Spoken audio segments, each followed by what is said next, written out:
रहरी के तीन पतैया तीनों का चनार है। रहरी तीन पतैया तीनों का चनार है।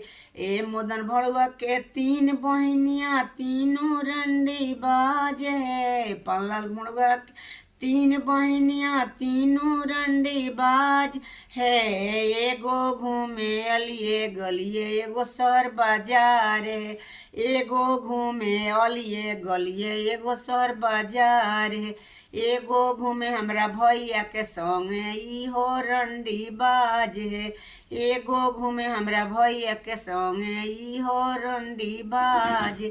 रहरी के तीन पतैया तीनों का चनार है। रहरी के तीन पतैया तीनों का चनार है। मदन भड़ुआ के तीन बहनिया तीनों रंडी बाज। एगो घूमे अलिए गलिए एगो शहर बाजार है। एगो घूमे सतेंद्र के संगे इहो रंडी बाज है। एगो घूमे हमरा भैया के संगे इहो रंडी बाज।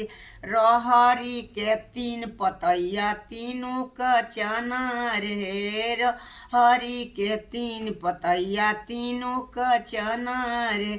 पल्लल भड़ुआ के तीन बहनिया तीनों रंडी बाज। एगो घूमे अलिए गलिए एगो शहर बाजार है। एगो घूमे हमरा भैया के संगे ई बड़ी रंडी बाज।